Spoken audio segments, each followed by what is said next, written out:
Hi, Mr. Crane back again. So this is the third video that we are creating for your virtual lab.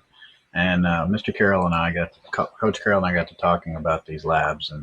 And one of the injustices is that we don't have perfect access to this type of stuff. So what we decided to do is to demonstrate, conduct a lab for you, and then you can answer questions based on what you're observing in the lab. So we'll try to provide everything necessary in the lab so that you can be successful.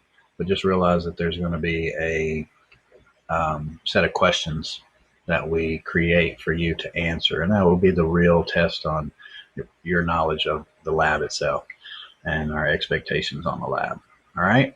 So where we left off was building a chart and a graph. So the next thing you want to do is analyze your data. What story does the graph tell? What do you know about the effect of the independent variable on the dependent variable? So in the water bottle lab, the independent variable was the things that the scientist was changing, and that was the hole position. Okay, so position A, B, and C. So when I changed position A, B, and C, that also changed the rate of flow. That's the relationship between the two. So what do you know about the relationship of the positions versus time? All right.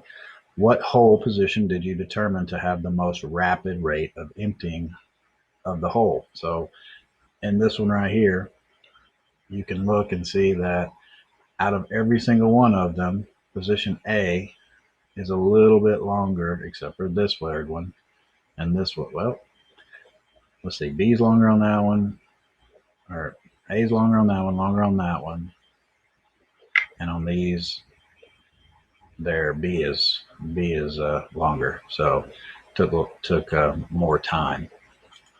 So the ones that C, so looking at our data here, sorry, I was kind of lost by looking at this particular graph.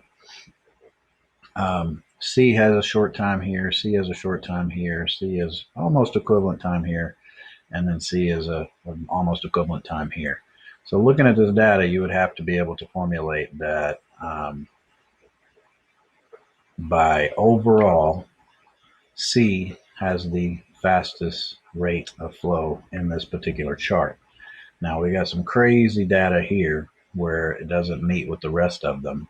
And that's probably due to some sort of error. Maybe the students grab the bottle and they squeeze the bottle. And when they squeeze the bottle, like this, then it was creating more pressure.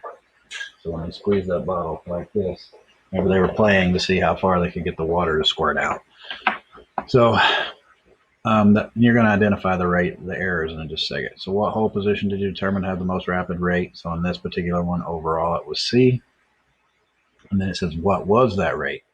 So you get that rate from looking at the data that you had put in your chart and finding which one was the fastest rate. All right.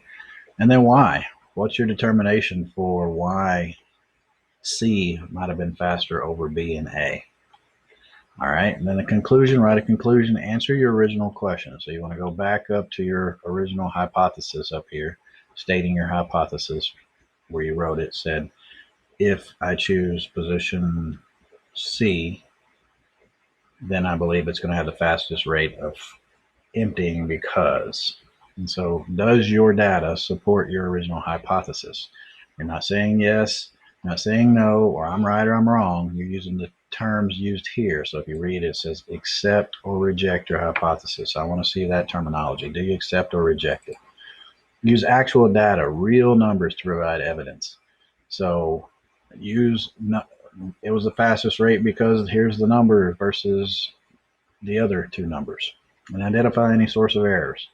What I mean by errors, like this guy right here, why is trial or position B, that 20 centimeters, why is it way longer than the others?